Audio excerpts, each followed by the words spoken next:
गुरु बिन ज्ञान न उपजे, गुरु बिन मिले न मोक्ष। गुरु बिन लखे न सत्य को, गुरु बिन मिटे न दोष। हर सेवा युग चार है, गुर सेवा पल एक। ताके पट तर ना तुले, संतन कियो विवेक। अब की बार उबारिए, मेरी अर्जी दीन दयाल हो। आई थी वह देश से, भई परदेसन नार। वह मार्ग मोहे भूल गयो, जासो बिसर गयो निज नाम हो। जुगन जुगन भ्रमत फिरी, जम के हाथ विकाए। कर जोड़े विनती करूं, मिल बिछड़न नहीं होए हो। विषम नदी विकराल है, मन हठ करे आधार। मोह मगर वाके घाट में, जिन खायो सुर नर झार हो। शब्द जहाज कबीर के, सतगुर खेवन हार। कोई कोई हंसा उतरे है, पल में दियो छुड़ाए हो। आपने अभी गुरु कबीर जी की ये विनती सुनी, तो आज का सत्संग शुरू करते हैं गुरु भक्ति पे। सत्संग में हजारों लोग आते हैं, लेकिन उनको सत्संग समझ नहीं आता, क्योंकि वो ये इच्छा ही लेके नहीं आते कि हमें ज्ञान प्राप्त हो। ज्ञान की इच्छा से नहीं आते, वो किसी और इच्छा से आते हैं। तो आज सुख कैसे मिले हमें, कई बार सत्संग मैंने पहले भी दिए, 2-3 सत्संग, सुखी जीवन का रहस्य, सुखी जीवन का रहस्य। लेकिन सुखी जीवन का रहस्य बता दिया, फिर भी हम सुखी नहीं होते हैं। तो क्यों नहीं होते हैं, उसका कारण बताऊंगा आज मैं। उसका मेन कारण है कि हम गुरु भक्ति नहीं करते। तो आज के समय में तो ऐसा समय है कि गुरु नाम से ही चिढ़ हो जाती है, क्योंकि गुरु की क्वालिफिकेशन है वो तो है नहीं। अपने मान बढ़ाई, धन या किसी और स्वार्थ की वजह से गुरुवाई करते हैं। उनकी रेडिएशन सत्संगियों में जाती है, सत्संगियों की रेडिएशन गुरु में आती है, और दोनों डूब जाते हैं। तो इसलिए गुरु की जो महिमा थी या जो गुरु का स्थान था वो गिर गया है। इसलिए गुरु के नाम से साधारण आदमी को चिढ़ हो गई है। फिर भी अब करें क्या, ज्ञान तो किसी जीवित महापुरुष से ही मिलेगा। कबीर जी कहते हैं, गुरु धर्म देत, गुरु अर्थ देत, गुरु काम मोक्ष देने हारे। तो सब कुछ आ गया इसमें तो, और हम तो सुखी ही नहीं है। ये सारी चीज़ें तो बाद की बातें हैं। तो क्या वो गलत बोला है? नहीं, वो बिल्कुल ठीक बोला है। कमी किस में है? कमी शिष्य में है, क्योंकि शिष्य ज्ञान लेने आता ही नहीं। अगर वो इस पर्पज़ से आए तो उसको ज्ञान हो जाए। सत्संग सुनते हैं, फिर घर में जाते हैं, फिर दुखी हो जाते हैं। तो प्रैक्टिकल ज्ञान होना चाहिए कि हम जब जहाँ रह रहे हैं उस स्थिति में खुश रहें। वो कैसे रहेंगे, उसके लिए गुरु भक्ति चाहिए। तो 4 प्रकार की सेवा बताई गई है गुरु की। तन की सेवा, धन की सेवा, मन बुद्धि की सेवा, जिसको गुरु भक्ति भी कहा गया है, और फिर साधन अभ्यास की सेवा। तो सत्संगी आ जाते हैं सत्संग में, और वो बात सुन लेते हैं कि सुरत शब्द योगी सब कुछ है, और हमें जल्दी से ये मिल जाए और हम मोक्ष प्राप्त कर जाएं। और जबकि उनका जो सबसे पहला आधार है संत मत का, सुखी जीवन, वो होता नहीं है। वो क्यों नहीं होता है? गुरु भक्ति नहीं करते हैं। तो और फिर एक तकलीफ़ और आ जाती है कि यह साधन नहीं बनता जी, और पहले जितने दुखी उससे और ज़्यादा दुखी हो जाते हैं। ये कहते हैं जी महाराज जी का तो एकदम शब्द खुल गया, हमें कुछ नहीं हुआ 20 साल में भी। तो उससे मैं उस भ्रम से निकालना चाह रहा हूँ आज सत्संगियों को कि भाई पहले अपना जीवन सुखी करो। और सुखी किससे होएगा? गुरु भक्ति से। ऐसे ही ज्ञान नहीं हो जाता है। ज्ञान हो जाएगा तो सुखी हो जाना चाहिए। तो ये जब तक ये सेवा नहीं करेगा, ज्ञान कैसे होगा? जैसे बच्चा अगर स्कूल में नहीं जाएगा, वहाँ टीचर की रिस्पेक्ट नहीं करेगा, वहाँ ठीक से अटेंड नहीं करेगा टीचर के लेक्चर, या अपनी कंसंट्रेशन नहीं रखेगा, या फिर आके होमवर्क नहीं करेगा, काम ही नहीं करेगा, सिर्फ स्कूल में एडमिशन ले लेगा, तो कैसे उसको ज्ञान होगा? उसको तो सब्जेक्ट समझ ही नहीं आएगा। यही सत्संगियों के साथ होता है सेम। अगर सत्संगी ठीक से जो संत मत का मार्ग है उस पर नहीं चलेगा तो उसको ज्ञान कैसे होएगा? और भ्रम में पड़ा रहेगा, और दुखी होएगा कि ना तो मुझे अनुभव हो रहा है, ना ज्ञान हो रहा है, ना सुख हो रहा है, ना शांति हो रही है। तो आज मैं आपको वो तरीका बता रहा हूँ कि सुखी जीवन का रहस्य हम बार बार करते तो हैं, लेकिन जीवन सुखी क्यों नहीं होता? इसके लिए गुरु भक्ति करनी ज़रूरी है। तो गुरु भक्ति गुरु सेवा के अंडर में आती है। 4 प्रकार की सेवा है। तन की सेवा, धन की सेवा, मन बुद्धि की सेवा और साधन अभ्यास की सेवा। तो तन की सेवा हम जब भी करेंगे जब विश्वास होगा, प्रेम होगा। तो ये संत मत, ये सारा विश्वास का खेल है। अगर विश्वास नहीं है तो हम क्यों सेवा करेंगे? और सेवा नहीं करते तो हमें उसके गुण आएंगे ही नहीं। हमारे गाइड के, जो हमारा टीचर है, मास्टर है, गुरु है, उसके गुण कैसे आएंगे? तभी तो हमारा विश्वास बैठेगा। जब बार बार जाएंगे, देखेंगे सच्चा है, इनके बताए, इनकी गाइडेंस से, इनके बताए रास्ते से मेरा जीवन ठीक हो रहा है, गाइडेंस भी मिल रही है और मेरे काम भी ठीक हो रहे हैं। तो इसलिए तन की सेवा इसलिए कराई जाती है कि आप उसके नज़दीक रहेंगे तो आपको उनकी बातें कन्विंस करेंगी, तो आपका विश्वास बढ़ जाएगा। इसलिए, और उसको ज़रूरत थोड़े है तन की सेवा की, सिर्फ इसलिए कि हम सेवा करेंगे तो पास रहेंगे। जैसे पहले संस्कृत में आता था ना कि बूढ़ों की सेवा करने से 4 चीज़ें बढ़ती है, आयुर्विद्या, यश और बलम। तो वही है कि जब बड़ों की सेवा करोगे तो आपको ज्ञान हो जाएगा कि भाई आखिर में आपकी ये स्थिति होनी है, तो आप गलत मार्ग पे नहीं भटकोगे। समझ आ जाएगा कि वृद्धावस्था की ये ऐसी गुरु की सेवा इसलिए कराई जाती है कि उसके पास रहेंगे तो उनकी बातें सुनेंगे, प्रेम बढ़ेगा, विश्वास बढ़ेगा और आप फिर आगे की सेवा कर सकोगे। और जब तक विश्वास नहीं है हम उनकी बात को मानेंगे ही नहीं, हमें यकीन ही नहीं होगा, बुद्धि निश्चयात्मक होगी ही नहीं। और सारा खेल ही बुद्धि निश्चयात्मक होने का है। मतलब बात ठुकनी है हमारे मन में, पक्की होनी है, तभी तो हम मानेंगे ना कि हाँ ये बात ऐसे है और ये ऐसे है। और फिर हम पक्के होंगे तभी हम किसी मान लिया सिचुएशन में आगे, और उस टाइम अगर भ्रम की स्थिति में क्या करूं, ये करूं, वो करूं, तो फिर हम डिसीजन नहीं ले पाएंगे। और बुद्धि निश्चयात्मक है, बात मन में बैठ गई, पक्की है, तो आप डिसीजन ले लोगे ये ठीक है। फिर धन की सेवा, तो गुरु को तो धन का कोई भूख होती नहीं है। अगर भूखा है तो वो गुरु नहीं है। गुरु नहीं भूखा तेरे धन का, गुरु के पास धन है नाम रतन का, पर तेरा उपकार करावे, भूखे प्यासे को दिलवावे। तो वो आपके धन को किसी भूखे प्यासे मतलब किसी ज्ञान के चाहने वाले को, किसी दुखिए को आपके थ्रू किताब बंटवाएंगे या सत्संग कराएंगे ताकि उसके घर में, उसके मन में शांति आएगी, तो आप शेयर होल्डर हो जाएंगे। अब कई कमी देखते हैं, अरे गुरु तो पैसा लेता है, गुरु ने सिर में मारना पैसा, वो तो सब छोड़े बैठा है, उसको थोड़े पैसा इकट्ठा करना है। और जो इकट्ठे कर रहे हो गुरु नहीं है। अपनी जगह वो ठीक है, लेकिन वो सुख नहीं दे सकते, शांति नहीं दे सकते। सच्चे गुरु को तो आपके परोपकार के लिए काम करना है। गुरु से आज्ञा मिली होती है, वो तो अपना गुरु ऋण उतारता है, उसको कोई स्वार्थ नहीं होता।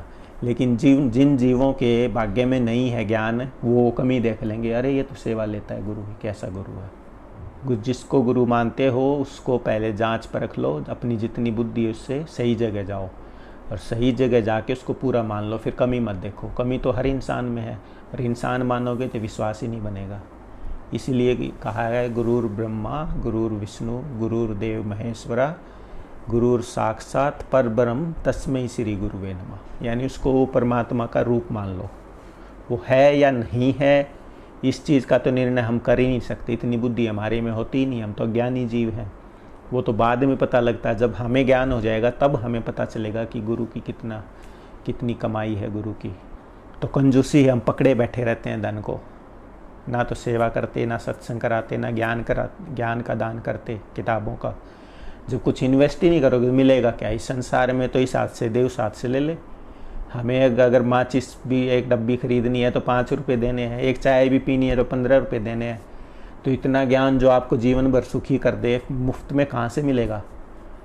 खाला का घर है क्या? तो मुफ्त में चाहते हैं तो कुछ नहीं मिलेगा। कोरे आएंगे कोरे ही जाएंगे, खाली आएंगे खाली ही जाएंगे। गुरु ने अपने लिए थोड़े चाहिए, वो तो आपके हाथ से ज्ञान का दान करा रहे हैं। जब आपको धन का ही मोह नहीं छूटता तो परिवार का, बेटे बेटियों का जो इतने प्यारे हैं उनका कैसे छूटेगा? तो आपके हाथ से छुड़वा रहे हैं ताकि आपको आदत आ जाए, और जब आप चाहो कि अब मोक्ष मिले, छुटकारा मिले, तब सब छोड़ दो इनको, आपको आदत हो छोड़ने की। तो बहुत गूढ़ रहस्य होता है गुरु के मार्गदर्शन में, संत मत में, उसको समझ ही नहीं पाते। इसलिए वो सत्संग कराते हैं, नहीं उसको क्या ज़रूरत है खर्चा कराने की। इसलिए किताबें बंटवाते हैं, समझते हैं नहीं, अपनी अपनी मन की मारते हैं। तो मारे जाओ मन की। मेरे से महाराज जी ने कहा, भाई मनोज तू साल में 2 सत्संग कराएगा, तो मैंने कहा जी 2 तो होते ही हैं, 3 भी हो जाते हैं कभी कभी, और आप चाहो तो साल में 8 करो, जितने मर्जी सत्संग करो, मेरे से पूछना नहीं है, आप बस बोलना इस तारीख को सत्संग है। तो ये भाव होना चाहिए। मैं बड़ाई नहीं कर रहा, मैं आपको बता रहा हूँ कि मुझे यही नहीं था कि खर्च हो रहा है, क्या हो रहा है, इस चीज़ का तो होश ही नहीं था। मुझे तो एक ही बात थी कि ये क्या बता रहे हैं वो समझना है बस। इस वजह से ये धन की सेवा कराई जाती है। एक आपको आदत पड़ जाए धन को छोड़ने की, वो ताकि वो मोह ना रहे मरते समय, और दूसरा आपके हाथ से पुण्य कर्म कराया जाता है ताकि आप बीज बो देंगे तो फल मिलेगा आपको, पेड़ बनेगा, फिर उसका फल खाओगे ना। बीज ही नहीं बोगे तो पेड़ ही नहीं लगेगा, फल ही नहीं मिलेगा। इसलिए ज्ञान का दान कराया जाता है। इसलिए कहा ज्ञान का दान सबसे ऊंचा, क्योंकि ना धन से आपको पूरा सुख मिलेगा, धन से धन का सुख तो मिलेगा, घर से घर का सुख मिलेगा, पूरा सुख तो ज्ञान से ही मिल सकता है। सच्चा सुख जिसको कहा है, सही मायने में शांति जिसको कहा है, कहते हैं ना हर काम में, ये सनातनियों में कहा, शुरुआत में भी आखिर में कहते हैं ओम शांति शांति शांति। तो वो सुख शांति तभी मिलेगी जब आप ज्ञान का दान करोगी। जब तक ज्ञान का दान नहीं करोगी आपको कुछ नहीं मिलने वाला। तो वो कौन सिखाएगा? गुरु सिखाएगा, कोई गाइड संत सिखाएगा कि भाई ये 4 सेवा है। तो इसमें मुख्य सेवा है तीसरी, ये 2 तो बता दी, तन की सेवा, धन की सेवा। तीसरी है मन बुद्धि की सेवा। ये जब तक कोई नहीं करेगा कोई सुख नहीं मिले। सुखी जीवन का रहस्य, सुखी जीवन का रहस्य बार बार करते रहते हैं। क्यों रहस्य समझ नहीं आता, हम तीसरी सेवा नहीं करते। तीसरी सेवा है दर्शन करे, वचन पुनि सुने, सुन सुन कर नित मन में गुने। यानी आप जाओ बार बार दर्शन करो, पुनि वचन पुनि सुने, बार बार उनके वचन सुनो, सुन सुन कर नित मन में गुनो। जितने भी सत्संग सुनो फिर उनको मन में गुनो, उनको समझो क्या कहा, समझ गए। तो हमारे पास टाइम ही नहीं है। आज शादी है जी, आज बर्थडे है जी, आज एनिवर्सरी है जी, आज फ्रेंड के जाना है जी, आज शॉपिंग करनी है जी, आज बच्चे का काम है, आज हॉस्पिटल जाना है, आज ये जाना है। सब दुनियावी कामों के लिए हम बिजी हो गए। तो आपके पास जब टाइम ही नहीं है शिष्य सत्संगी के पास गुरु भक्ति का, तो उसको ज्ञान कहाँ से होगा? स्कूल में कॉलेज में जाएगा ही नहीं तो पढ़ाई कहाँ से आएगी? सब्जेक्ट समझ कैसे आएगा? तो ये कमी होती है। एक तो विश्वास नहीं होता, प्रेम नहीं होता, और सत्संग में जाते भी हैं तो देखा देखी दिखावे के लिए जाते हैं, और वहाँ जाके तो बहुत सख्त कमाई करनी पड़ती है, तो वो करते नहीं है। इसीलिए सुखी जीवन का रहस्य समझ ही नहीं आता है। तो आज मैं ये बार बार क्यों आपको ये बता रहा हूँ कि मैंने 2-3 सत्संग आपको दिए हैं, और फिर अगर वो सुन के समझ नहीं आ रहा तो क्यों नहीं आ रहा, इसलिए मैं सब आपके लिए नहीं, मैं ये सब के लिए रिकॉर्ड करा रहा हूँ कि जो भी सुने उनको समझ आ जाए कि हम सत्संग सुनते हैं और फिर भी जीवन सुखी क्यों नहीं है। आज मैं उस पर कोशिश करूँगा कि वो समझा दूँ कि हम सत्संग सुन के भी सुखी क्यों नहीं होते। तो पूरा सत्संग ध्यान से सुनना। तो तीसरी सेवा सबसे ज़रूरी सेवा है, इसी को गुरु भक्ति कहते हैं। माला पहनाना, कपड़े देना, सेवा देना, ये सेवा ये ज़रूरी है, ये दुनियावी व्यवहार है। इससे पता चलता है कि शिष्य में श्रद्धा है, प्रेम है, विश्वास है। लेकिन असली गुरु भक्ति है ये दर्शन करे, वचन पुनि सुने। बार बार आप वचन सुनोगी तो आपकी रेडिएशन गुरु जी पे पड़ेंगी, गाइड पे पड़ेंगी, और वो आपको गाइड करते रहेंगे कि अच्छा ये दिक्कत है, इसका ये कारण है, ये इलाज है। बार बार आपके काम की बात निकलेंगी तो आप कन्विंस हो जाओगे कि अच्छा ये समस्या है और इन्होंने तो बता दिया, मेरा जीवन सुखी हो रहा है। तो बार बार सुनने का ये है, और एक बार बार सुनने से वो बात का सार समझ में आ जाता है हमें। एक बार सुन लिए भूल जाएंगे। साइंस प्रूव करती है कि हम जितना सुनते हैं उसका 20% याद रहता है, हमें 80% भूल जाते हैं। इसलिए रिकॉर्ड कराया जाता है कि आप बार बार सुनोगे। रिकॉर्डिंग में क्या फ़ायदा है कि एक एक वर्ड, एक एक सेंटेंस रिकॉर्ड हो गया। अब आप सुन रही हो तो उतनी अटेंशन नहीं है कि हर चीज़ को आप कैच कर लो, लेकिन जब इस रिकॉर्डिंग को बार बार सुनोगी तो हर शब्द का मीनिंग समझ में आता जाएगा धीरे धीरे। तो अब विज्ञान ने बहुत तरक्की कर ली है, रिकॉर्डिंग, ऑडियो रिकॉर्डिंग है, वीडियो रिकॉर्डिंग है। तो आप घर बैठे बैठे ही वो वचन पुनि सुनो का काम आप घर बैठे बैठे भी कर सकती हो। तो आज के कलयुग में जल्दी ज्ञान इसलिए हो जाता है। पहले सालों साल लग जाते थे गुरु के पास जाते जाते, क्यों कब जाना हो, कब सुनना हो। और अब तो आपने सुनिए 20, 50, सैकड़ों, हज़ारों सत्संग हैं। आप बार बार सुनते रहो, रोज़ नई नई चीज़ समझ में आती जाएगी। तो उससे क्या फ़ायदा होएगा? दर्शन करें, बार बार दर्शन करो, वचन पुनि सुनो, बार बार उसको सुनो, तो वो आपको धीरे धीरे धीरे धीरे ध्यान बनने लग जाएगा। और ध्यान बनेगा जब आप सुनोगे तो आगे क्या होगा? फिर वचन पुनि सुनो, सुन सुन कर नित मन में गुनो। फिर देखो कि ये क्या बात कही, ये क्या बात कही, क्या कहना चाह रहे हैं, मैसेज क्या है, ऑब्जेक्टिव क्या है, क्यों कहना चाह रहे हैं, वो क्या कहना चाह रहे हैं, मुझे समझ क्यों नहीं आ रहा है, या मुझे क्या समझना है, मुझे मेरा पर्पज़ क्या है सत्संग में जाने का, वो पर्पज़ फुलफिल हो रहा है या नहीं हो रहा है। तो चिंतन मनन करने से आपको लाइन ऑफ एक्शन मिल जाएगा। एक सत्संग को बार बार सुनो, फिर दूसरे को बार बार सुनो, फिर तीसरे को बार बार सुनो, तो आपकी लाइफ के, आपके नेचर के अकॉर्डिंग आपका पर्पज़ क्या है, उसके लिए आप अभी आप कह रही थी ना, अब मेरा लाइन ऑफ एक्शन क्या है, तो वो आपको बार बार सत्संग सुनने से लाइन ऑफ एक्शन समझ में आ जाएगा।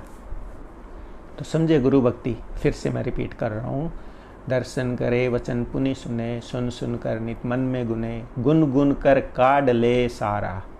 यानी उसका एसेंस निकाल लो, सार निकाल लो कि भाई ये इतने सत्संग हुए, उसमें सार क्या है कि हम सुखी कैसे रहें। अब वो आपको सत्संग समझ में आएगा तभी तो सार निकालोगे ना। जब तक समझ नहीं आएगा सार क्या समझ आएगा? कुछ नहीं आएगा। जैसे हमें स्कूल में, कॉलेज में सिखाया जाता है ना कि आप ये चैप्टर पढ़ो और इसकी समरी लिखो, तो वो समरी क्या होती है? इसका सार होता है। तो वो ऐसे ही है सत्संग में। सत्संग में सबके लिए बातें बताई जाती हैं, हमारे लिए, हमारे नेचर के अकॉर्डिंग, हमारे एनवायरनमेंट, हमारी सिचुएशन के हिसाब से हमारे लिए क्या एप्लीकेबल है वो निकाल लेना है बस। मान लिया मुझे कुछ प्रॉब्लम है, दूसरे को कुछ प्रॉब्लम है, तीसरे को कुछ प्रॉब्लम है, तो हमें क्या, हमारे जीवन में क्या समस्याएं हैं और हम कैसे सुखी होंगे, हमारे अंदर कौन सी प्रवृत्ति अधिक है, कौन सी दुखी करने वाली प्रवृत्ति है, क्या अवगुण है, उसको दूर कैसे करना है। तो ये सार निकालोगे तब जाके आपका जीवन सुखी होएगा। और ये कब सार निकलेगा? जब आप गुरु भक्ति करोगे। दर्शन करे वचन पुनि सुने, सुन सुन कर नित मन में गुने, गुन गुन कर काढ़ ले तिसारा, काढ़ सार करे आहारा।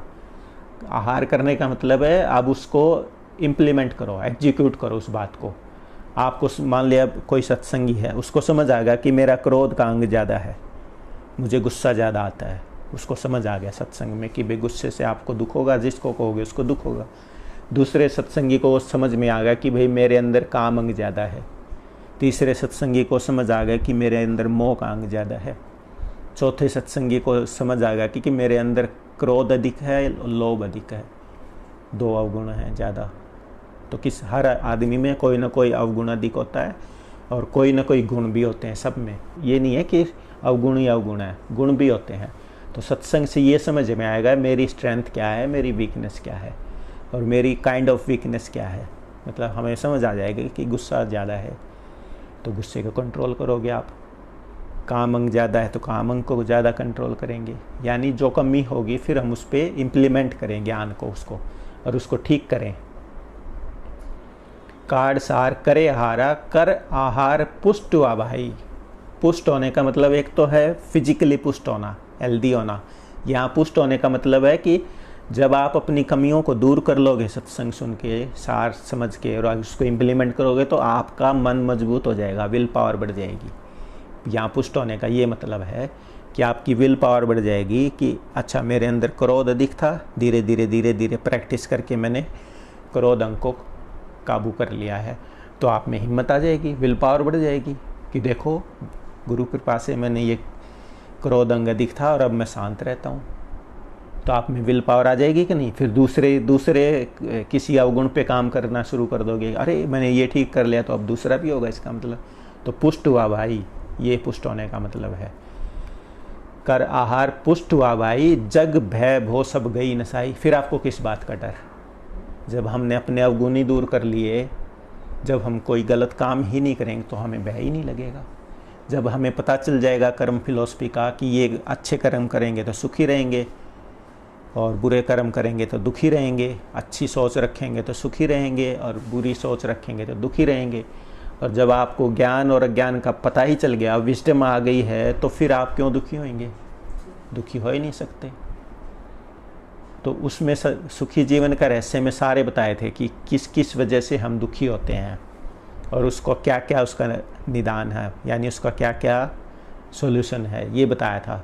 तो अब उसको समझने के लिए कि हम सुखी जीवन के रहस्य में हमें पता चल गया कि इन वजह से हम दुखी हैं और ये इसका सॉल्यूशन है। और फिर सुखी क्यों नहीं होते? इसलिए कि गुरु भक्ति नहीं करते, उस बात को, सत्संग को समझते नहीं और अपने नेचर के अकॉर्डिंग उसको समझकर इम्प्लीमेंट नहीं करते। और जब तक इम्प्लीमेंट नहीं करेंगे हमें सुख कैसे मिलेगा? अगर डॉक्टर ने दवाई दी, हम नहीं खाएंगे तो कैसे ठीक होंगे? समझ गए? इसीलिए जिसके पास समय है वो तो गुरु भक्ति करेगा, जिसको विश्वास है, प्रेम है, वो गुरु भक्ति करेगा। अब जिसके पास समय ही नहीं है, जो बिजी है, अपनी जॉब करता है 8 घंटे, फिर 1 घंटा आने का, 1 घंटा जाने का ऑफिस, 10 घंटे, फिर 2 घंटे बच्चों के लिए लगा दिए, 12 घंटे, 1 घंटा फिर एक्सरसाइज करने चला गया, 13 घंटे, 2 घंटे खाना पीना नहाना धोना है, 15 घंटे बचे, क्या 8-9 घंटे बचे, उसमें सोना हो जाता है। तो अगर समय नहीं है तो आपको तीसरी गुरु भक्ति हो ही नहीं सकती, तीसरी सेवा है। और जब तक गुरु भक्ति नहीं होगी कुछ नहीं होने वाला, चाहे आप 100 साल सत्संग सुन लो। अब मैं आपको इसका निचोड़ बता रहा हूँ कि जब तक कोई इंसान प्रेम, श्रद्धा, विश्वास से भर के गुरु भक्ति नहीं करेगा तब तक उसको सत्संग का सार समझ में नहीं आएगा, चाहे 100 साल सत्संग सुन ले। इसलिए सत्संग सुन के और आप गुरु भक्ति करो कि बार बार दर्शन करो, बात को ठीक से सुनो पूरे ध्यान से, फिर उसको घर में जाके उस पर चिंतन मनन करो, फिर समझो सत्संग को। मान ले नहीं समझ में आया तो फिर सुनो, फिर नहीं समझ में आया फिर सुनो। जब तक आपके जीवन में दुख है तब तक सत्संग सुनते रहो, जब तक जीवन सुखी ना हो जाए सुनते रहो। जिस दिन आपको सार समझ में आ जाएगा तो क्या होगा? सुखी हो गए हो। अगर सत्संग का सार समझ में आ गया है तो जब कोई आपकी दिल दुखाए या कुछ भला बुरा कहे या क्रोध दिलाए तो आप मुस्कुराओगे। ये मेजरमेंट करने का तरीका है कि आपको ज्ञान हो गया है। अब जब विषम परिस्थितियाँ आएंगी और आप मुस्कुरा दोगे तो समझ लो आपको सत्संग का सार समझ में आ गया है। ये प्रवृत्ति मार्ग का है, ये दुनियावी सत्संग बता रहा हूँ मैं आपको। सांसारिक आध्यात्मिक सत्संग तो बाद की बात है। तो ये सबसे ज़रूरी है, इसको कोई समझता ही नहीं है।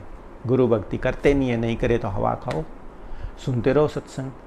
कोई गुस्सा करे, कोई बेइज्जती करे, या कोई हम चाहते हैं उसके विपरीत बात हो जाए, हम चाहते हैं प्रॉफिट और लॉस हो जाए, या कोई एक्सीडेंट हो जाए, या कोई बीमार हो जाए, फिर भी हम मुस्कुरा दें, खुश हो जाएं, मन ही मन में दुखी ना हो, या घबराएं ना, या हाथ पैर ना फूल जाएं। अगर ऐसा है, यानी विषम परिस्थिति में भी खुश रहना आ गया, मुस्कुराना आ गया, तो समझ लो ज्ञान हो गया कि कैसे सुखी रहना है। तो ये रहस्य तब समझ में आएगा गुरु भक्ति जो करेगा। समझ गए आप कि हमें सत्संग क्यों समझ में नहीं आता? हम गुरु भक्ति नहीं करते। अच्छे अच्छे सत्संगी हैं, 20-20, 30-30 साल जाते हैं, सत्संग सुना, मत्था टेका, सेवा दी, घर आ गए, उसके बाद बाढ़ में जाए सत्संग। क्यों? टाइम ही नहीं है, ये एक रीज़न है। दूसरा, वो सोचते हैं कि बस गुरुजी से मिलाए सब कुछ हो गया, वो सुनना ही नहीं चाहते सत्संग को, समझना ही नहीं चाहते। या तीसरा क्या हो सकता है कि उनको धन की इच्छा है, अंधविश्वास है कि गुरुजी के पास जाएंगे, बस अब उनके दर्शन हो गए, गुरुजी मैजिक कर देंगे, झाड़ फूक कर देंगे, हमें धन मिल जाएगा, ये मिल जाएगा, वो मिल जाएगा। तो ये कारण भी हो सकते, बहुत से कारण है। तो आप जब ज्ञान लेने की इच्छा से जाएंगे या सुख शांति की इच्छा से सत्संग में जाएंगे और फिर आप समय देंगे, जैसे एक बच्चा स्कूल वर्क करके होमवर्क को टाइम देता है, ट्यूशन भी लगाता है, तो ऐसे उसी तरह से हम सत्संग को समय देंगे। किस लिए? कि हमारा जीवन सुखी हो। तो फिर सत्संग बार बार सुनोगे, जब भी टाइम मिलेगा सत्संग सुनोगे। मैं यही करता हूँ, अपना दुनियावी जितने भी ड्यूटी हैं सब करके उसके बाद एक ही चीज़ होती है मुझे कि सत्संग सुनो, और या दूसरा क्या काम होता है, अपने अवगुणों को दूर करो। उसका तरीका है वो किसी और सत्संग में बता दूंगा। तो बस और कोई वो ही नहीं है, लगन यही लगन है, या तो अपने अवगुण दूर करो या सत्संग सुन के ज्ञान लो, आगे का मार्ग साफ करो। आप कह रही हो ना लाइन ऑफ एक्शन, तो आगे लाइन ऑफ एक्शन मिली हुई है मेरे को, उस पर काम करता रहता हूँ, तभी तो रास्ता तैयार होएगा ना आगे का खुले। अब तभी तो मंजिल पे पहुँचेंगे ना।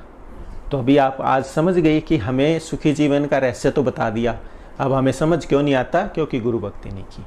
तो गुरु के नाम से चिढ़ते हैं आजकल।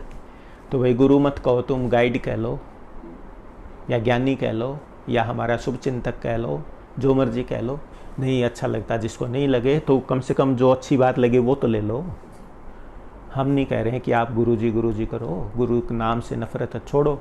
आप समझ मिलती है, समझ तो ले लो, अच्छी लगे तो ले लो, ना मत लो। तो मैं ये सब के लिए कह रहा हूँ। तो समझ गए आप सुखी जीवन का रहस्य। बार बार हम सुनते हैं और फिर हम मुस्कुराते क्यों नहीं विषम परिस्थितियों में? क्योंकि हम गुरु भक्ति नहीं करते। गुरु भक्ति आपको बता दिया क्या है। माला पहनाना, कपड़े देना, ये सब अपनी जगह बहुत अच्छा है। इससे पता चलता है कि कितना श्रद्धा भाव है। कई आ जाएंगे सत्संग में, कुछ नहीं देंगे, उनको संस्कार ही नहीं है देने का। एक तो बात ये, दूसरा कुछ होगा ही नहीं देने के लिए उसके पास, तो उसको अध्यात्म सिखा के क्या फ़ायदा? उसको तो ये सिखाओ भाई मेहनत करो, ईमानदारी से काम करो, ताकि आपको घर में सुख शांति आए, खाना पीने को, रहने को, पहनने को। तो इससे ये भी पता चलता है कि हाँ सामने वाले की पोजीशन ठीक है। अगर वो बेचारा धन से ही दुखी है तो उसको ये ज्ञान दिया जाएगा कि भाई आप धन कमाइए पहले। अगर ये संसार नहीं बना तो आगे का ज्ञान क्या फ़ायदा? लोग सुखी नहीं है तो परलोक से अल्लाह कैसे होएगा? तो इस वजह से कई चीज़ें गुरु सब देखता रहता, ऑब्जर्व करता रहता, गाइड इस तभी तो कर पाएगा ना। तो इस वजह से जिसका जीवन सुखी है उसको फिर अगला रास्ता बताया जाएगा। तो गुरु से हम जब बार बार मिलेंगे तो गुरु भी देखता है, रीड करता रहता है कि अच्छा इस जीव के पास इस चीज़ की कमी है, तो इसको ऐसे ये रास्ता बताया जाए। और इस जीव के पास सब कुछ है, सब चीज़ों से उपराम हो गया, धन भी है और माया भी है और जो भी चाहिए इसको मिल गया। अब ये चाहता है ये आगे का रास्ता पता चले मुझे, उसको अध्यात्म का ज्ञान दिया जाएगा। तो सबसे ज़रूरी है, मेन ये पिलर है सुखी जीवन का रहस्य। तो आज मैं चाह रहा था कि क्या रोज़ रोज़ एक ही सत्संग देता है यार सुखी जीवन का रहस्य, तो आज क्या सत्संग दूँ, नया सत्संग दूँ। तो इसीलिए 5 मिनट टाइम लिया मैंने कि आज आपको रहस्य बता दूँ कि भाई हमारा जीवन सुखी क्यों नहीं होता। सत्संग सुन के भी हम दुखी क्यों रहते हैं? इस वजह से दुखी रहते हैं, गुरु भक्ति नहीं करते। और मेरे से पूछते हैं कई लोग, या मेरी वाइफ से पूछते हैं कई लोग, कितनी देर ध्यान करते हैं ये? वो कहती है ध्यान तो करते ही नहीं है। फिर पूछते बैठते हैं ये? नहीं, बैठे भी नहीं देखे कभी। तो ध्यान क्या करना है? चलते फिरते ध्यान रहता है, चलते फिरते याद रहती है गुरु जी की सुमिरन है, दिमाग में ये बात बैठ गई कि हाँ ये संत मत है, इसका ये ज्ञान है, ये लाइन ऑफ एक्शन है, इस पे चलना है। तो वो दिमाग में एक ख्याल बैठ जाना ही सुमिरन का सार है। बार ये मुंह से राधा स्वामी राम राम राम राम या सतनाम श्री वाहेगुरु, ये हैं तरीके मन को ठहराने के। जब मन ज़्यादा चंचल हो जाए, किसी एक थॉट को कंट्रोल नहीं कर पा रहे हों, तो उसको रोकने के लिए ये जरिए हैं, अजपा जाप या जो भी है। तो आज आप गुरु भक्ति की महिमा समझ गई, उसका पर्पज़ समझ गई, ये है पर्पज़। तो गुरु भक्ति से क्या होगा? एक तो हमें सत्संग का सार समझ में आ जाएगा, यानी हमें ज्ञान हो जाएगा। तो ये पता चल जाएगा ये अज्ञान है, ये ज्ञान है, मुझे करना क्या है, मैं कहाँ पे हूँ, मेरे अंदर क्या कमियाँ हैं, मेरे अंदर क्या अच्छाइयाँ हैं, और मुझे अब किस चीज़ पे कंट्रोल करना है, और मेरी क्या समस्याएं हैं, उनका सॉल्यूशन क्या है। ये सारा सब कुछ समझ में आएगा गुरु भक्ति से। ये सच्ची गुरु भक्ति है कि सत्संग बार बार सुनो, बार बार दर्शन करो। बार बार दर्शन करने से क्या होएगा? वो समता में रहते हैं और उनकी समता आप में रेडिएशन के थ्रू आ जाएगी। जैसे किसी रोगी का रोग लग सकता है, ऐसे ही वो समता, उनकी समता का भाव, वो सुख का भाव हम में आ जाएगा। हम बार बार देखेंगे अरे ये डिस्टर्ब ही नहीं होते, हमेशा मुस्कुराते रहते हैं, हमेशा नहीं तो मोस्ट ऑफ द टाइम मस्त रहते हैं। तो वो रेडिएशन हमारे अंदर भी प्रवेश कर जाएगा। वो ये लॉ ऑफ रेडिएशन है कि हम सोचेंगे अरे ये तो हमेशा ही ठीक रहते हैं, गुस्सा भी नहीं करते, मस्ती में रहते हैं, सुखी रहते हैं, समता में रहते हैं। तो वो दर्शन करने से वो समता हम में आ जाएगी। दूसरा, बार बार वचन सुनने से वो ज्ञान समझ में आ जाएगा। और फिर जब उसको समझ के उसमें से असल चीज़ निकाल के उसको इम्प्लीमेंट करोगी तो आपका जीवन ही बन जाएगा। समझ गई? ये सीधी भाषा में बता रहा हूँ आपको कि सत्संग को सुनो श्रद्धा विश्वास से, फिर उसमें से उसको बार बार समझो, समझने की कोशिश करो। एक बार नहीं आए कोई बात नहीं, 100 बार समझो, हर बार नई बात समझ में आएगी। क्यों? क्योंकि उससे आपका ध्यान बनता जाएगा, एक जगह अटेंशन रुकना सीख जाएगी। अटेंशन एक जगह रुकने का मतलब मेडिटेशन हो गया आपका। जब अटेंशन फोकस होने लग जाएगी तब एक एक लाइन में, एक एक वर्ड में नई नई चीज़ें समझ में आएंगी। सत्संग में तो जो बोला गया वो बोला गया, एक बार रिकॉर्ड हो गया, लेकिन हमें नई बात क्यों समझ में आती है हर बार? क्योंकि हमारी अटेंशन बढ़ती जाती है, फोकस ऑफ अटेंशन बढ़ता जाता है। तो किसी टाइम तो कोई बात पकड़ लेंगे, अगले टाइम कोई और बात पकड़ लेंगे, इसलिए हमें वो एक ही सत्संग नया नया लगेगा, हर बार नया नया ज्ञान आएगा। इस वजह से ये बार बार सत्संग सुनाया जाता है और इसको संत मत में बोल दिया गुरु भक्ति, ताकि आप बात को सुने, समझें और अपने काम की बात निकाल के काम शुरू कर दें। तो जो ये काम शुरू कर देगा उसको लाइन ऑफ एक्शन मिल गई कि मेरे अंदर ये कमियां हैं, ये ज्ञान है, ये अज्ञान है, और ये करूँगा तो दुखी हो जाऊँगा, ये करूँगा तो सुखी हो जाऊँगा। और जब आप समय आए, परिस्थिति आए और फिर वो बात याद आ जाए आपको, वो गुरु है, वो ज्ञान है। जब वो ऐसा होने लगेगा तब आपका जीवन समता में आ जाएगा। सुख की बात आएगी, सुख की परिस्थिति आएगी तो हमें कोई परवाह ही नहीं है, चिंता ही नहीं है। जब दुख की घड़ी आए, दुख की परिस्थिति आ जाए, उस समय अगर हम समता में रहें और आप अपना आपा ना खोएं और मुस्कुरा दें तो समझ लो कि आपको ज्ञान हो गया। तो ये एक दिन का खेल नहीं है, खाला का घर नहीं है, इसमें समय लगता है। पहले तो सत्संग को सुनने में, समझने में ही समय लगता है बहुत, फिर उसको इम्प्लीमेंट करके प्रैक्टिस करना पड़ेगा बार बार। फेल होएंगे ना, हम अटैम्प्ट करते हैं जैसे एग्ज़ाम में कि मुझे तो 90% लेने हैं, तो कभी 60% आएंगे, कभी 80% आएंगे, कभी फेल हो जाएंगे। तो वो बार बार प्रैक्टिस करी जाएगी। अब मैंने सोचा कि जैसे मान लिया मेरे अंदर क्रोध अंग अधिक है, सत्संग में सुन के समझ आ गया कि भाई मैं क्रोध बहुत करता हूँ। तो आप जब क्रोध आएगा तब आपको गुरु की बात वो याद आ जाएगी, तो ज्ञान हो गया आपको। और फिर आप उसको कोशिश करोगे तो कभी कंट्रोल कर लोगे, कभी फेल हो जाओगे, यही तो होगा ना। तो फिर बार बार ऐसे करते, प्रैक्टिस करते करते, करत अभ्यास के फिर आप उसमें पक्के हो जाओगे कि अब के तो चलो ठीक है, जो हुआ सो, next time I will not repeat it. यही होगा ना कि भाई ठीक है, अब के तो 10 मिनट तो मैंने कंट्रोल किया, बाद में उन सामने वाले की रेडिएशन ले ली, मुझे गुस्सा आ गया, लेकिन अगली बार फिर नहीं करूँगा। तो ऐसे पहले तो थोड़ी देर में विजडम आएगा, फिर थोड़ा जल्दी विजडम आने लगेगा, फिर एक टाइम ऐसा आएगा कि आपको इमीडिएट विजडम आ जाएगा। यानी वो परिस्थितियाँ आप पे हावी ना होके आप परिस्थितियों को कंट्रोल कर लोगे।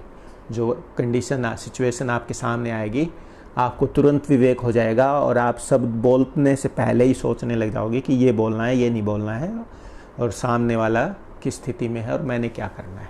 ये गुरु है, ये गुरु भक्ति का फ़ायदा है। और ये जब करेगा, जब तक आपको सुख नहीं, ज़िंदगी में हमेशा तो सुख रह नहीं सकता। कोई अगर ये सोचे कि मैं हमेशा इस संसार में सुखी रहूं तो वो भ्रम में है। चाहे संत हो, परम संत हो, महात्मा हो, चाहे साधारण आदमी हो, राष्ट्रपति हो, और चाहे कोई को सेठ हो या कोई हो, हमेशा तो सुख रहेगा नहीं। कारण शरीर है तो बीमार भी रहेगा, कभी न कभी स्वस्थ भी रहेगा, और कुछ न कुछ अच्छी घटनाएं भी सुनेंगे, बुरी भी सुनेंगे। व्यापार या जॉब करते तो कभी लॉस भी होएगा, कभी प्रॉफिट भी होएगा। तो ये जब तक हमारी ज़िंदगी, जो शरीर में हम आए हैं, ज़िंदगी है, तब तक सुख और दुख आता जाता रहता है। तो उसमें एक तो अज्ञानी तो क्या करता है, सुख में तो भूल जाएगा, उछलेगा, खूब खुश होगा, और दुख में हाय हाय करेगा, रोएगा, क्योंकि उसको ज्ञान ही नहीं है। इस वजह से जो सत्संग में जाके ज्ञान ले लेता है, उस गुरु भक्ति कर लेता है, उसको पता चल जाएगा कि भाई तेरे जीवन में ये होना था, यानी ये तेरा प्रारब्ध ही ऐसा था, यानी बेटे ने फेल होना ही था, या ये काम होना ही था। तो उसको ज्ञान की वजह से, उस गुरु की वो जो ज्ञान उस समय याद आ जाए, वो समता में रहेगा, और समता में रहेगा तो हाय हाय नहीं करेगा, उसको सुख से भोग लेगा कर्म को। यानी जो दुख के, कष्ट के समय घड़ी थी, उनको वो ज्ञान से, सुख से भोग लेगा। तो ज्ञान का ये फ़ायदा है कि जब आपको सत्संग में जाओगे और गुरु भक्ति करोगे तो सत्संग का सार समझ में आ जाएगा। सार समझ में आ जाएगा तो आप उसको इम्प्लीमेंट करोगे, बार बार प्रैक्टिस करोगे। प्रैक्टिस करते करते आपको ये सिद्धि आ जाएगी कि अच्छा लॉस हो गया, या कोई घर में चीज़ टूट गई, मान लिया हेल्पर से कोई चीज़ टूट गई, अज्ञानी क्या करेगा, कर दिया ना, आज तूने इतने हज़ार की थी, ये थी, वो थी। और जिसको ज्ञान हो गया सत्संग में, वो कहेगा अच्छा कोई बात नहीं, वो हो जाता है, और ले आएंगे, कोई बात नहीं, लगी तो नहीं ना। तो ये फ़र्क होता है अज्ञानी और ज्ञानी के जीवन में, ये फ़र्क होता है। विषम परिस्थिति में भी खुश रह लेता है, वो घबराता नहीं है। यही ज्ञान है, बस यही सुखी रहने का तरीका है। तो मैंने आपको सुखी जीवन के रहस्य में बताए थे कि अज्ञान के यही कारण हैं, दुख के यही कारण है, और ये इस तरीके से हम सुखी रह सकते हैं। तो क्या क्या बताए थे? एक तो विचार का बताया था, अच्छे विचार रखेंगे तो सुखी रहेंगे, और घटिया विचार रखेंगे तो दुखी रहेंगे। ठीक है। फिर क्या बताया था कि आपको कुछ संस्कार प्रारब्ध से मिले हैं, माँ बाप से, नानी से, दादी से, इधर से कुछ हम इकट्ठे कर लेते हैं। तो उन घटिया विचारों को धीरे धीरे निकाल दो, दिमाग से छोड़ दो, या आएंगे तो उनको माया समझ के छोड़ दो, और अच्छे विचार रखो तो आपका जीवन सुखी हो जाएगा। लेकिन ये बात समझ में आएगी गुरु भक्ति से। फिर आपको बताया था कि प्रारब्ध कर्म का, कि अब जब आपको दुख होना है या किसी जीव को दुख होना है, वो घटना घटनी है, तो जब ज्ञान ही होगा तो घटेगी, तो हम दुखी नहीं होंगे, हम समझ लेंगे ये होना ही था। मान ले किसी को लड़की हो गई दो, वो चाहता है लड़का होए, तो उसके कर्म ही ऐसे थे, उसके लड़की होनी थी, लड़का नहीं हो रहा। और कोई चाहती है कि मेरे तो लड़के हो रहे हैं, लड़की चाहती हूँ, लड़की नहीं हो रही है, तो उसके लड़का ये लिखा था भाग्य में, लड़की होनी ही नहीं थी। या कोई चाहता है मेरे को प्रॉफिट हो और उसको नुकसान हो जाए, तो अगर ये पता हो प्रारब्ध कर्म का कि भाई जो पहले करके आया है उसका फल मिलना ही मिलना है, कहीं कोई टाल नहीं सकता, तो फिर वो ज्ञान हो गया है, गुरु भक्ति कर लिए, तो वो दुखी नहीं होएगा। इतनी सी बात है। लेकिन कब होएगा? जब उसने सत्संग को सुन के और उसका सार निकाल के प्रैक्टिस करके उसको इम्प्लीमेंट कर लिया है, उसको लागू कर लिया जीवन में।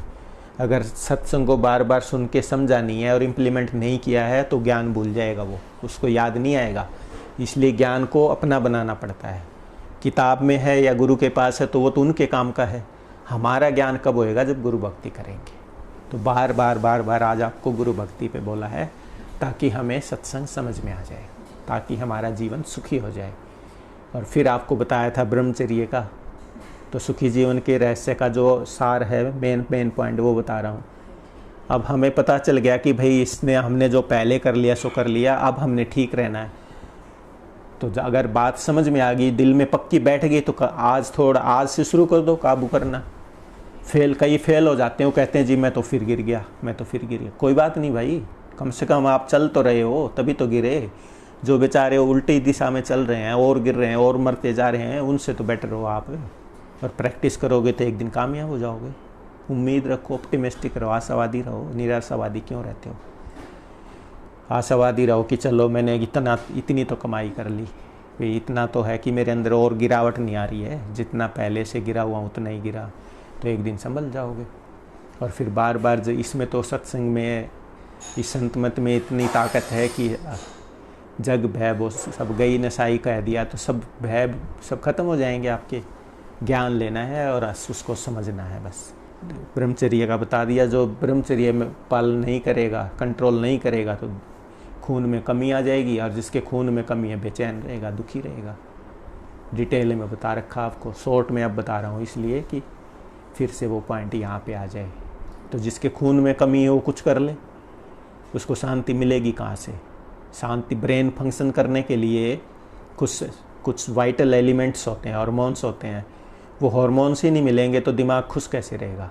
साइंटिफिकली बता रहा हूँ आपको मैं कि हमारे ब्लड से कुछ चीज़ें निकल के ब्रेन को फंक्शन करने के लिए वो चाहिए, वो एलिमेंट चाहिए, वाइटल एलिमेंट्स।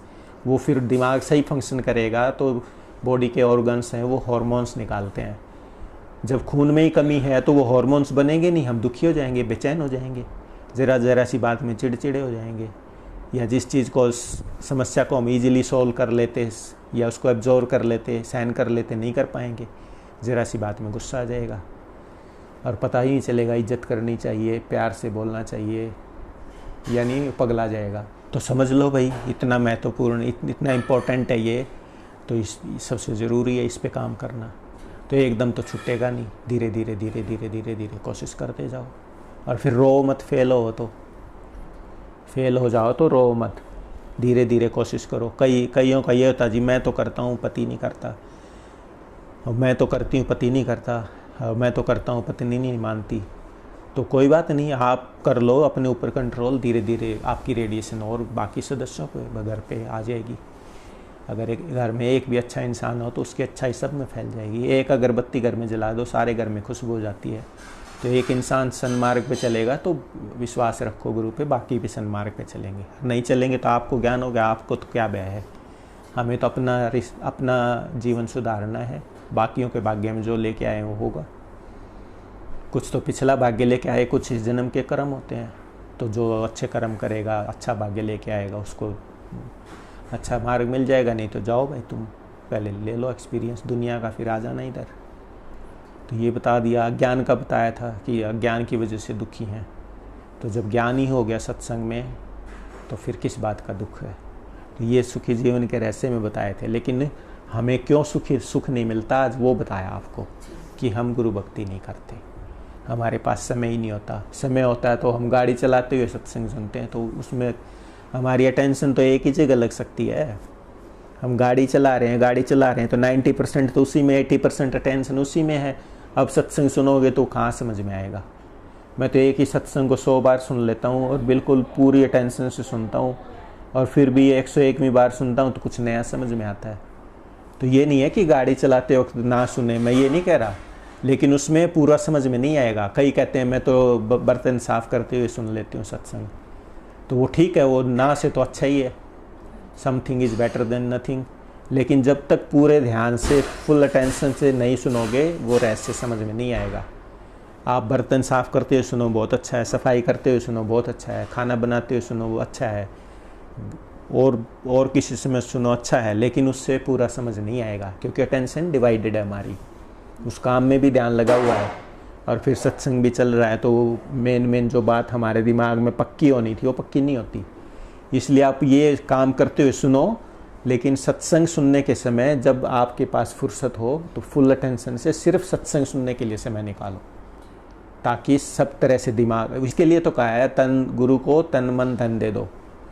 यही कहा है कि जब आप साधन अभ्यास में बैठो या सत्संग सुनो तो उस टाइम तन को भूल जाओ, मन के विचारों को भूल जाओ, इधर उधर मन लगा सब भूल जाओ, और धन के विचारों को भूल जाओ।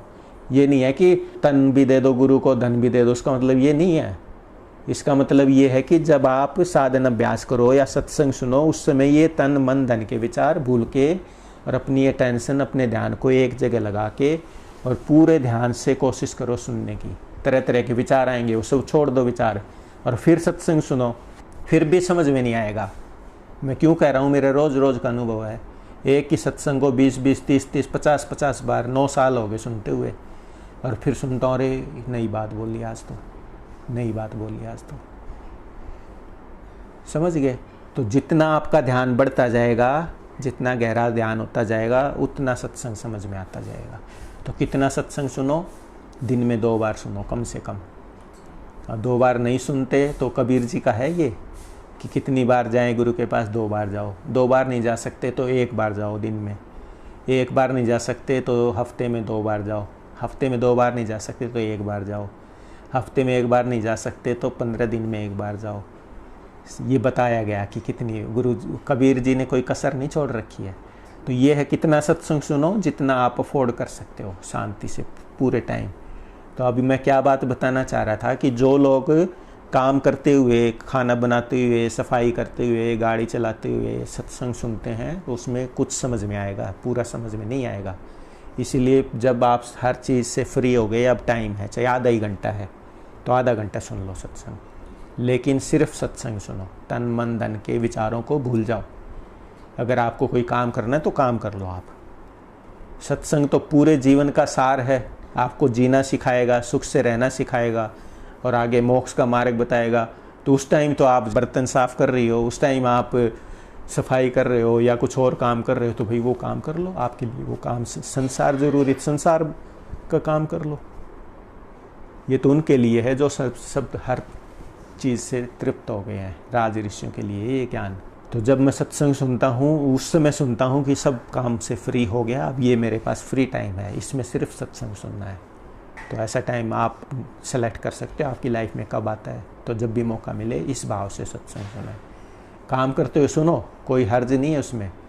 एक तो मन टिका रहेगा, एक काम में मन लगा रहेगा। इधर उधर फालतू भटकने से तो अच्छा वो बेटर है। लेकिन अगर आपको सत्संग का सार गूढ़ रहस्य समझना है तो सत्संग को पूरे ध्यान से तन मन धन को भूल के फिर सुनना पड़ेगा। इतने पापड़ सत्संगी बेल लेगा, उसको सार समझ में आएगा और फिर उससे क्या होगा, उसके दिमाग में वो बातें पक्की बैठ जाएंगी। क्या हो जाएगा, बुद्धि निश्चयात्मक हो जाएगी। उसको ये पक्का यकीन हो जाएगा कि ये ज्ञान है, ये अज्ञान है, यानी ये काम करूँगा तो ये होने वाला है और ये करूँगा तो ये होने वाला। वो संशय में नहीं रहेगा उसकी, इसको कहते हैं निश्चयात्मक बुद्धि। उसको पक्का यकीन हो जाएगा कि ये बार बार वो देखेगा, जब ज्ञान ही समझ में आएगा और जब वो परिस्थिति आएगी वो करेगा। उसको एक्सपीरियंस हो जाएगा कि ये करा तो गलत हुआ और ये किया तो ठीक हुआ, ये किया तो दुखी हुआ, ये किया तो सुखी हुआ। तो बुद्धि अपने आप पक्की हो जाएगी, निश्चयात्मक हो जाएगी। जब आपने स्कूल में पढ़ लिया 2 + 2 4, तो अब आपको कोई कितने भी लोग आके कह दें 2 + 2 5 तो आप नहीं मानोगी, क्योंकि आपको पक्का है दिमाग में ये कि भाई 2 और 2 4 ही होते हैं। तो कोई लाख आदमी भी कहें 2 और 2 5 तो आप नहीं मानोगे। इसलिए सत्संग को बार बार सुन के अगर आपने पक्का कर लिया, बुद्धि निश्चयात्मक होगी, तो पूरी दुनिया एक तरफ और आप एक तरफ हो तो भी नहीं सुनोगी दूसरों की, तो भी कहोगे नहीं मेरा ज्ञान ठीक है, क्योंकि वो आपका अनुभव होगा फिर। इसलिए ज्ञान को पक्का करना है, बुद्धि को निश्चयात्मक करना है। जब तक नहीं होती सारी उम्र सत्संग सुनते रहो, चाहे सुनना ही पड़ेगा। और क्यों सुनना पड़ेगा कि सदा सदा हम भूलन, नानक जी कहते हैं, तो रिफ्रेश करना पड़ता है। आप मान लिया आज आपने इंजीनियरिंग पढ़ी है, 10 साल आप उससे आउट ऑफ टच रहो, भूल जाओगे धीरे धीरे। इसीलिए सब डॉक्टर देखो, इलाज करते रहे, अच्छे डॉक्टर हो साथ साथ पढ़ते भी रहते हैं। वकीलों को देखो, केस लड़ते रहेंगे फिर भी स्टडी करते रहेंगे।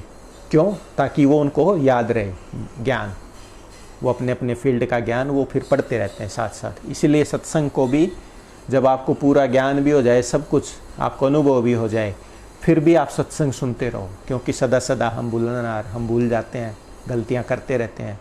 तो सीखते रहो, बार बार सत्संग करते रहो। पता नहीं कब कौन सा प्रारब्ध कर्म आके हमें बुला दे, तो ये कौन याद दिलाएगा? गुरु ज्ञान ही तो याद दिलाएगा। कौन सा अशुभ प्रारब्ध कर्म आ जाए और हम ज्ञान को भूल जाएं, तो ये ज्ञान सुनते रहेंगे, इस रास्ते पे चलते रहेंगे, तो फिर हमें वो भटकन नहीं आएगी, फिर हम सही रास्ते पे आ जाएंगे। इसलिए रोज़ रोज़ का सत्संग जरूरी है। जिसको सुखी जीवन का रहस्य समझना उसके लिए, और जिसको सिर्फ वैसे सत्संग में हो रहा कि देखा देखी आना है या कोई संसारिक चीज़ चाहिए है, तो उनके लिए विश्वास है। बस विश्वास रखो, मूर्ति में रखो, देवी देवता में रखो या गुरु में रखो, जिसमें मर्जी रखो, उसके काम होते जाएंगे। इसमें कोई दो राय नहीं है, उसके संसारिक काम उसके विश्वास से हो जाएंगे। लेकिन ज्ञान चाहिए, सुख शांति चाहिए, गुरु भक्ति करनी पड़ेगी। और जब गुरु भक्ति करेगा, संसारिक जीवन में सुखी हो जाएगा, लोक सुहेला हो जाएगा, तब आगे की बात करना, तब परलोक सुहेला होएगा, तब साधन अभ्यास की बात आगे। तब जब त्रिकुटी में ध्यान लगने लग जाएगा कि अच्छा मेरी ये समस्याएं हैं, इनका ये समाधान है और मैं अब इम्प्लीमेंट करने का काबिल हो गया हूँ, अब आगे का ज्ञान क्या है, आगे का साधन अभ्यास क्या है, आगे की क्वालिफ़िकेशन क्या है। जब वो क्वालिफ़िकेशन लेके आओगे, उम्रें बीत जाती हैं, पूरी ज़िंदगी लग जाती है, क्वालिफ़िकेशन ही नहीं आती लोगों में। वो जो कमियां हैं वो दूर करेंगे और अध्यात्म की जो क्वालिफ़िकेशन है वो लेके आएंगे, तब साधन अभ्यास शुरू करना। यहाँ 2 दिन आए, नाम ले लिया जी, कल से सुमिरन में बैठ गए, तो वो तो नरक है, वो समझ लो जहर है, वो आपको और दुखी कर देगा। समझ गए आप? कब जाके साधन अभ्यास शुरू करना है, ये तब अभ्यास करना है जब आपका जीवन आप संतुष्ट हो गए हो, सुखी रहने लग गए हो, और फिर आपको इच्छा है कि संसारिक सुख तो मैंने ले लिए, इनका सार समझ लिया, रूप समझ लिया संसार का, ये किसी दिन और बताऊंगा सुख क्या है, संसारिक सुख क्या है और आध्यात्मिक सुख क्या है, ये किसी दिन और बताऊंगा। तो जब आपको इस संसार से ये हो जाए कि हाँ मैं हर तरह से संतुष्ट हूँ, फिर आगे का ज्ञान लो अध्यात्म का, फिर जो उसकी क्वालिफ़िकेशन है वो समझो, वो क्वालिफ़िकेशन आ जाए तब ध्यान करना है, उससे पहले नहीं है। तो जो आदमी इस दुनिया में ही दुखी है, जो यहाँ मन में ही समता नहीं है, वो आगे मन के आगे जाएगा ही कहाँ? जा ही नहीं सकता, इम्पॉसिबल है। ध्यान करेगा तो वो जो दुनिया का उसके अंदर भूख है, अभाव है, वो सामने आ जाएगा और ध्यान बनेगा ही नहीं, टिकेगा ही नहीं। करके देख लो। और ज़बरदस्ती करेगा तो माइंड बैलेंस बिगड़ जाएगा। तो वो ध्यान वो कब करना है? जब आपको हर तरह से संतुष्टि होगी। नानक जी कहते हैं नाम मिले तो नानक जीवे, जब ऐसी स्थिति आ जाए तब ध्यान करना है। अब क्या होता है, सत्संगी सुन लेते हैं जी सुरत शब्द योग या अनामी धामी उच्चाय, तो आज ही अनामी में जाना चाहते हैं, तो भरम में है। भरम मतलब ज्ञान में है। तो आप समझ गई गुरु भक्ति क्या है, और उसके बगैर कितने ही सत्संग सुन लो कुछ समझ नहीं आने वाला है। इस वजह से ये सबसे ज़रूरी है संत मत में कि आप सत्संग को बार बार सुने, और सुख शांति का पर्पज़ हो आपका, अवगुणों को दूर करने का पर्पज़ हो, आपके मन में शांति हो, घर में शांति हो, ये पर्पज़ हो। ये नहीं है कि मेरे को करोड़ों रुपए आ जाएं। वो चाहते हो तो फिर विश्वास रखो, आ जाएंगे वो। जो इच्छा लेके सत्संग में जाओगे पूरी हो जाएगी, अगर आपका विश्वास है तो। विश्वास नहीं है तो कुछ नहीं है। कोई यूँ सोचे कि पेड़ है फल लगे पड़े हैं तोड़ लाएं, ऐसे नहीं होता। विश्वास है, चाहे वो मूर्ति में है या गुरु में है, तो आपके संसारिक काम हो जाएंगे। और अगर आप संसारिक दुनिया के चीज़ों से संतुष्ट हैं तो फिर ज्ञान की इच्छा से सत्संग में जाओ, सुख की इच्छा से सत्संग में जाओ, समता की इच्छा से सत्संग में जाओ। फिर वो जब आ जाए तब आगे का रास्ता फिर खोजो। तब तक बात मत करो सूरत शब्द की, प्रकाश की, ध्यान की बात ही मत करो, क्योंकि क्वालिफिकेशन ही नहीं है हमारी। नाश कर देगा वो, तो पगला देगा दिमाग को, क्योंकि दिमाग में ताकत नहीं है। ताकत तो हमने संसार में लगा रखी है, और ज़बरदस्ती ध्यान करेंगे तो दिमाग फेल हो जाएगा। इसलिए मेरे से पूछते हैं कितनी देर ध्यान करते हो, मैं तो कहता हूँ बस ध्यान करता रहता हूँ। क्या ध्यान करता हूँ?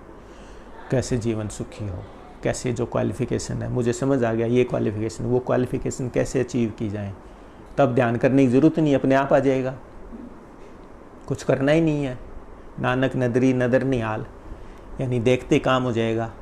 क्वालिफाइड है, उसको कुछ करने की ज़रूरत नहीं, उसको तो अपने आप ध्यान हो जाएगा। ध्यान तो अंदर ही है। मैं बोल पा रहा हूँ, आप सुन पा रहे हो, तो ये ध्यान ही वो अंदर है, सूरत स्पिरिट अंदर है। इसी वजह से तो सब चल रहा जीवन। तो सबसे पहले ये ज़रूरी है। अरे इसको जो नहीं समझता हवा खाए। तो आप समझ गई, अगर हमें सुखी रहना है तो ये रास्ता है। उसको क्या सत्संग का सार समझ में आएगा, उसका जीवन फिर वो प्रैक्टिस करेगा बार बार, फिर उसको गुरु ज्ञान पक्का हो जाएगा, बुद्धि निश्चयात्मक होएगी, और उसको फिर आगे की इच्छा होगी तो आगे का मार्ग भी मिल जाएगा। और यहाँ सुखी रहना है तो यहाँ सुखी रहेगा। सुखी क्या है? जब सुख हम चाहते हैं जो वो हो जाए तो हम सुखी हैं। जब हम जो चाहते हैं वो ना हो, उस टाइम भी स्माइलिंग फेस है, उस टाइम भी हमारी क्षमता नहीं बिगड़ी, वो सुखी है इस संसार में। तो ये कोई आसान खेल नहीं है। कितने सालों से मैं प्रैक्टिस कर रहा हूँ। कभी कभी तो ये लगता था इतना सत्संग सुन लिया, फिर गुस्सा आ जाता है। और इतना फाइन हमारे सबकॉन्शियस माइंड में भरे ही पड़े हैं ये काम, क्रोध, लोभ, मोह, विकार, अज्ञान, कि हमें खुद ही नहीं पता होता कितना फाइन है। तो जैसे जैसे गहराई में उतरेंगे तब समझ में आएगा कि अरे अभी भी यहाँ से सुधार की ज़रूरत है। तो आखिर तक संत कहते हैं, संत जब लग बह करें जब तक पिंजर साथ, यानी जब तक इस बॉडी में है, लिविंग है, तब तक सावधान रहना हमें, तब तक अपनी सफाई करते रहना है। तो आप समझ गए, बहुत लंबा खींच दिया मैंने, वैसे इतना टाइम नहीं लेना चाहिए था। तो आप समझ गए, सत्संग को बार बार सुन के उसको अपना, उस ज्ञान को अपना बनाना पड़ता है, फिर उसको प्रैक्टिस करनी पड़ती है। और जब उस प्रैक्टिस में आप परफेक्ट हो जाओगे, यानी आपकी कमांड आ जाएगी, तब आपको सुखी रहना आएगा। नहीं तो कितने सुखी जीवन के रहस्य सुनते रहो आप, सत्संग नहीं समझ में आएगा। गूढ़ रहस्य तभी समझ में आएगा जब आप ये काम करोगे। उसके बाद चौथी आती है साधन अभ्यास की सेवा। तो वो जो इस बात के जब योग्य होंगे तो ये सत्संग भी दे देंगे आगे। तो अगले सत्संग में फिर वो सुख दुख की बात करूँगा, जिसमें ये कहते हैं ना कि एक संसारिक सुख है, एक आध्यात्मिक सुख है, और एक कहते हैं ना सुख दुख से परे एक परम पद ते सुख रासमाई। तो उस पर बात करेंगे। तो आज का सत्संग काफ़ी है। तो ये है गुरु की महिमा, ज्ञान की महिमा। तो गुरु नाम अच्छा नहीं लगता तो कोई बात नहीं, गाइड कह लो, स्पिरिचुअल गाइड कह लो, मास्टर कह लो, जो आपको कह लो। कुछ नहीं कहना तो भाई ये अच्छा इंसान कह लो। ज्ञान तो इंसान से ही मिलेगा, कौवा भेड़ बकरी तो देने से रही। इसलिए जहाँ आपकी श्रद्धा है वहाँ से ज्ञान लो, किताब से ले लो, यूट्यूब से ले लो, वीडियो सुन के ले लो, जहाँ से मिले। ध्यान किसका करना है? जिसके ध्यान से सुख शांति मिले उसका ध्यान कर लो। संत मत बांधता नहीं है कि इसका ध्यान करो, उसका ध्यान करो, मेरा ध्यान करना। जिसके ध्यान से आपको शांति मिले उसका ध्यान कर लो, आपके लिए वो गुरु है। जिसके ध्यान से आपका दुख दूर हो जाए, जिसके ध्यान से आप स्माइलिंग फेस हो जाए, जिसके ध्यान से शांति मिले, समता मिले, आपका जीवन सुखी हो, उसका ध्यान कर लो बस। सीधा सा मार्ग है। कोई कहते हैं जी किसका ध्यान करें, किसका ध्यान करें। कह रहे हैं जी हम तो 30 साल से जा रहे हैं डेरे में। मैंने कहा भाई आप गुरु का ध्यान कर लिया करो। कहते हैं जी दुखी हो जाते हैं, तो मैं कह गुरु का ध्यान कर लिया करो। तो कह रहे हो तो करते हैं जी। तो मैं कह फिर तो आपको सुखी होना चाहिए। सुखी इंसान का ध्यान करोगे तो सुखी होना ही चाहिए आपको। फिर कहते जी नहीं होते, तो इसका मतलब या तो आप में कमी है या गुरु में कमी है। तो बिल्कुल आसान सा जवाब मैं दे रहा हूँ कि भाई जिसके ध्यान से आपको सुख शांति समता है उसका ध्यान कर लो। बिल्कुल आसान है। किस का कर लो बस। आप एक मान ले 5 गुरु हैं, आप दुखी हो, परेशान हो, उस टाइम जिसके ध्यान से आपको शांति मिल गई समझ लो वो आपका गुरु है। काफ़ी है। हाँ जी।